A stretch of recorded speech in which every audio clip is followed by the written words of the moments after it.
இந்த பதிவை கேட்டுக்கொண்டிருக்கும் நல்ல உள்ளங்களுக்கு உங்கள் சாமிநாதன் ஜோதிடரின் அன்பான வணக்கங்கள். இன்றைக்கு நம்ம யூடியூப் சேனல்ல கார்த்திகையில் கண் திறக்கும் யோக நரசிம்மரை பத்தி தான் இந்த பதிவின் மூலம் நாம் தெரிந்து கொள்ள போகின்றோம். மக்களே, அதற்கு முன்னாடி நம்ம யூடியூப் சேனலை யாரும் சப்ஸ்கிரைப் பண்ணுங்க, ஷேர் பண்ணுங்க, லைக் பண்ணுங்க. பதிவுக்குள்ள போயிடலாம். கார்த்திகை மாதம் யோக நரசிம்ம சுவாமி வீற்றிருக்கும் சோளிங்கர் தலத்தில் நரசிம்மர் கண் திறந்து பார்ப்பதாக புராணங்களில் கூறப்பட்டுள்ளது. யோக நரசிம்ம சுவாமி வீட்டிற்கும் திருத்தலங்களில் சோளிங்கர் உயர்ந்ததாக கருதப்படுகின்றது. ஸ்ரீ அமிர்தவள்ளி தாயார் சமேத ஸ்ரீ யோக நரசிம்ம சுவாமி திருக்கோவில் திருக்கடிகை சோளிங்கர்.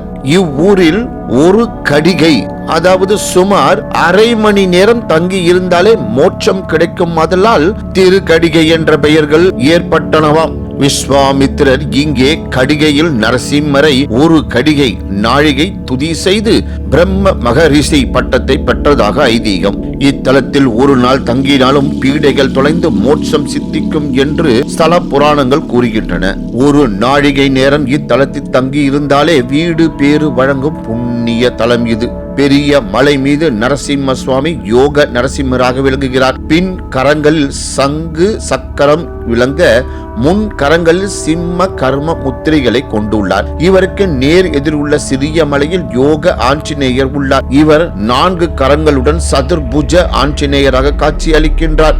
இது சிறந்த பிரார்த்தனை தலமாகும். ஒரு ஆண்டில் 11 மாதங்கள் இத்தலத்தில் யோக நிலையிலேயே கண் மூடி அமர்ந்திருக்கும் இந்த நரசிம்மர் கார்த்திகை மாதம் மட்டும் கண் திறப்பதாக கூறுகின்றனர்.